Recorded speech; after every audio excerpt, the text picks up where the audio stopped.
Bismillahirrahmanirrahim. Assalamualaikum warahmatullahi wabarakatuh. Alhamdulillah wa syukurillah, la haula wala quwata illa billah. Anak-anakku, siswa-siswi SD Muhammadiyah Komplek Gresik, khususnya kelas 4, bagaimana kabar kalian semuanya? Semoga kalian dalam keadaan sehat walafiat dan tetap semangat belajar. Anak-anakku yang Pak Eri banggakan, pada kesempatan pagi ini kita berjumpa lagi belajar bersama dengan mata pelajaran PPKN. Anak-anakku yang saya banggakan, sebelum saya lanjutkan, terlebih dahulu kita doa belajar bersama. Doa belajar. Bismillahirrahmanirrahim. Raditu billahi rabbah wa bil islami dina wa bi Muhammadin nabiyya wa rasulah. Rabbi zidni ilma warzuqni fahma. Amin. Anak-anakku yang Pak Eri banggakan,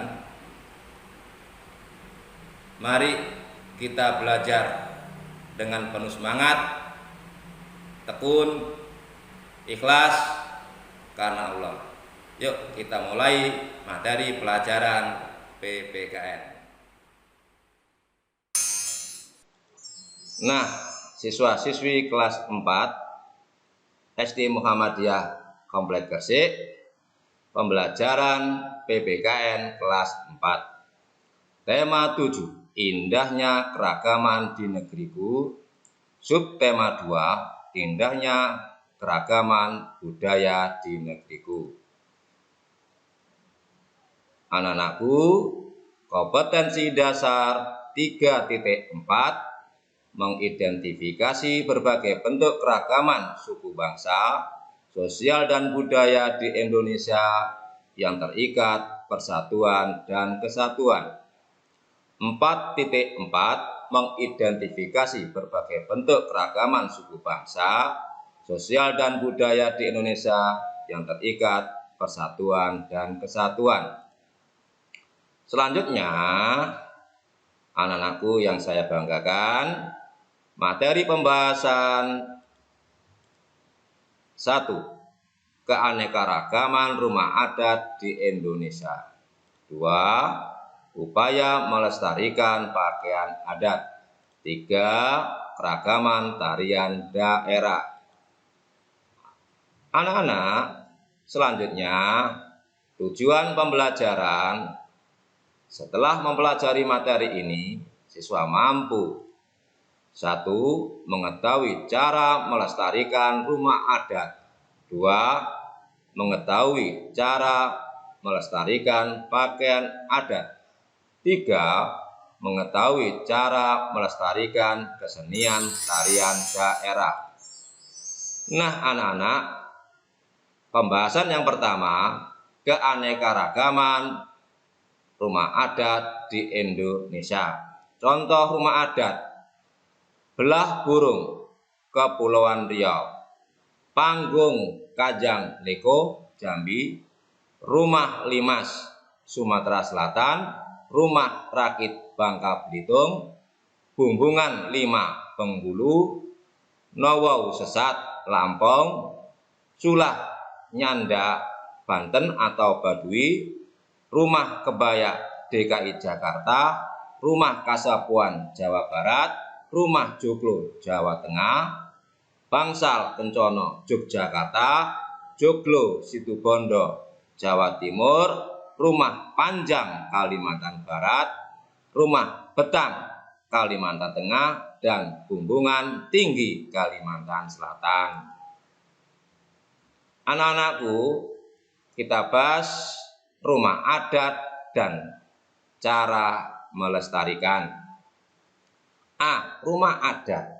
Rumah adat merupakan rumah khas suatu daerah yang dibangun dengan memperhatikan kegunaan, fungsi sosial, dan arti budaya di balik corak atau gaya bangunan.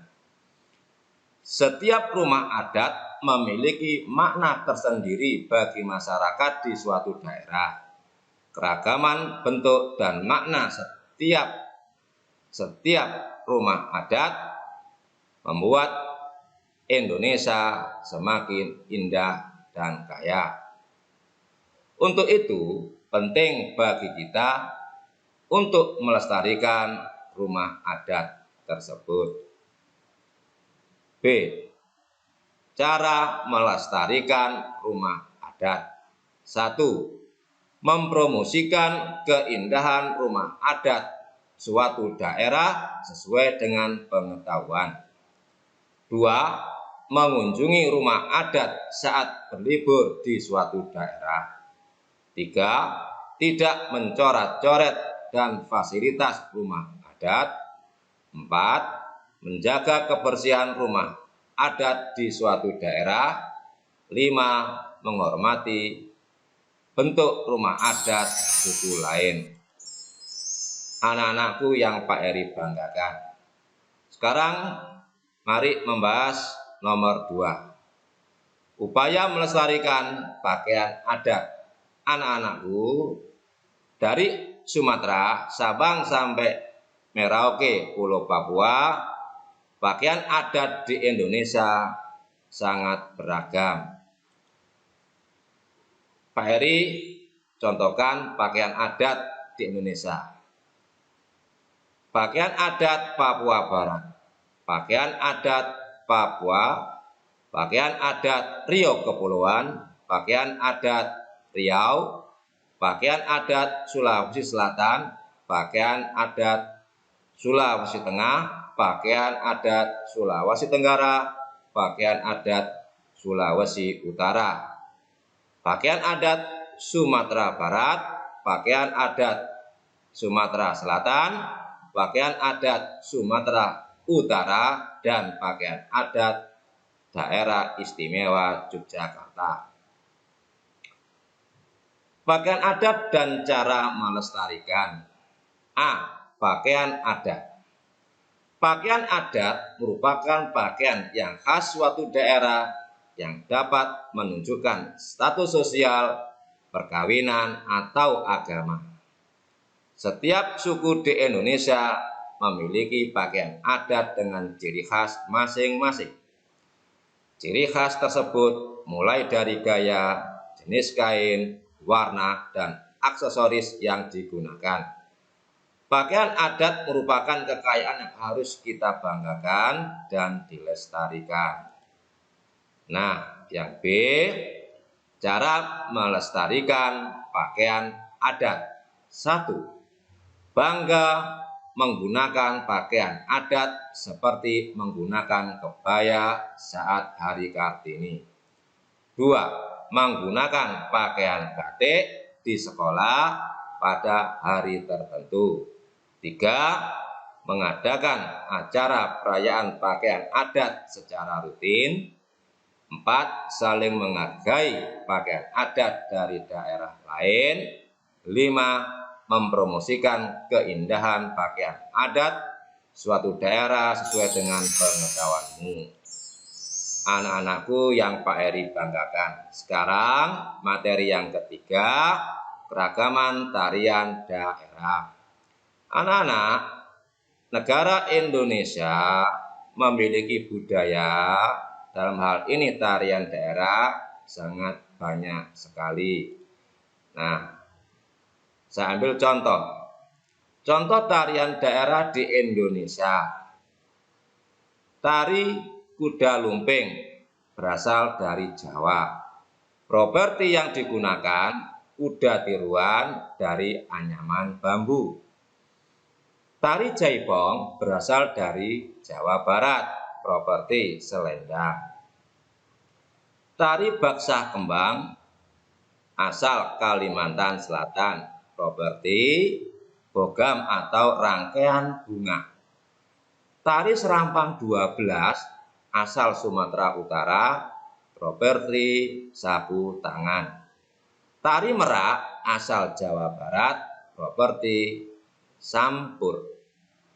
Tari topeng asal Jakarta, properti topeng. Nah, kesenian tarian daerah dan cara melestarikan. A. kesenian tarian daerah. Indonesia kaya akan kesenian daerah. Salah satunya adalah seni tari, merupakan tradisi yang biasa ditampilkan saat upacara adat tertentu.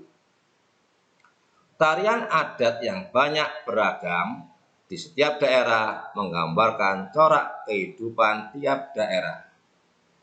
Keragaman kesenian tarian daerah yang dimiliki Indonesia merupakan kekayaan yang harus kita banggakan dan dilestarikan. B. Cara melestarikan kesenian tarian daerah. 1. Menghargai kesenian yang dimiliki oleh daerah lain. 2. Mempelajari seni tari daerah lain dengan penuh semangat. 3. Mengenalkan seni pertunjukan daerah kepada orang lain. 4. Semangat menghafal irama lagu daerah dalam gerakan tari. 5. Mempromosikan kesenian daerah sesuai dengan pengetahuan kita. Nah, anak-anakku yang Pak Eri banggakan, materi yang di atas, maka Pak Eri menyimpulkan bahwa negara Indonesia adalah negara majemuk yang terdiri dari berbagai keragaman suku bangsa, ras, agama, budaya, dan sebagainya, namun keseluruhannya tetap menjadi satu kesatuan yang sebangsa dan setanah air yang berbineka tunggal ika. Anak-anak, apa arti Bhinneka Tunggal Ika? Bhinneka Tunggal Ika berbeda-beda tetap satu juga.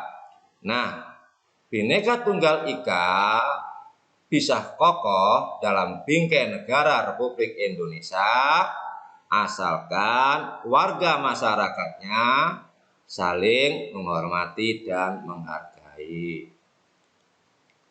Nah, anak-anakku yang Pak Eri banggakan, sebagai timbal balik, anak-anak diberi tugas. Nah, tugas siswa. 1. Tuliskan 5 rumah adat di Indonesia beserta daerah asalnya.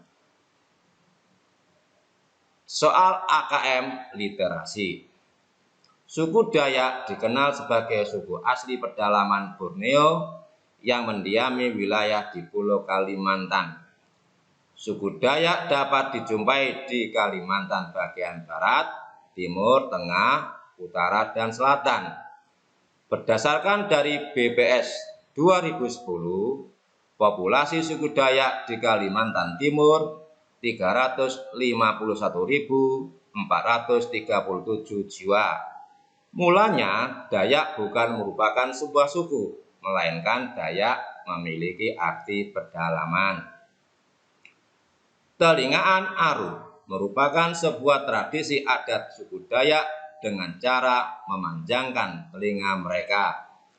Biasanya, suku Dayak menggunakan alat pemanjang daun telinga mereka dengan anting-anting berbentuk gelang dari tembaga, atau dalam bahasa Kenyah disebut belaong.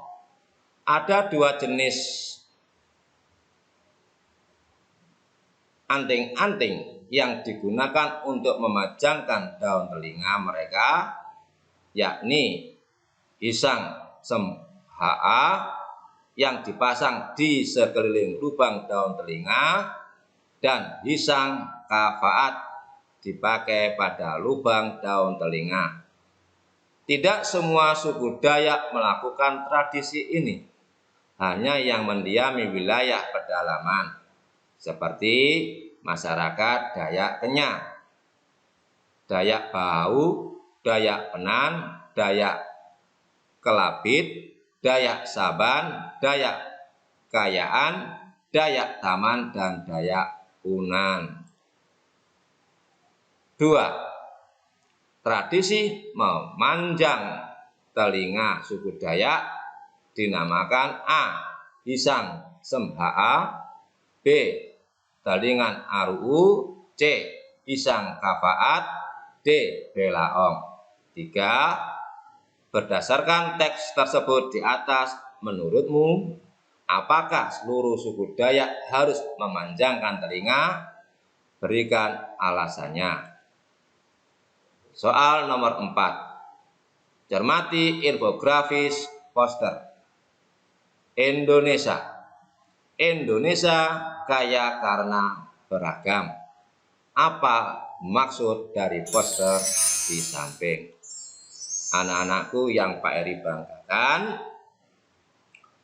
semua jawaban nomor 1 sampai dengan nomor 4 ditulis di buku memakai ballpoint warna hitam dan difoto, lalu dikirim ke guru tematiknya masing-masing. Anak-anakku yang saya banggakan, demikian pembelajaran PPKN tema 7 subtema 2. Semoga ada guna dan manfaatnya.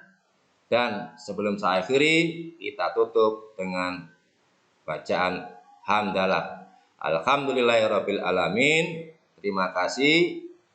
Assalamualaikum warahmatullahi wabarakatuh.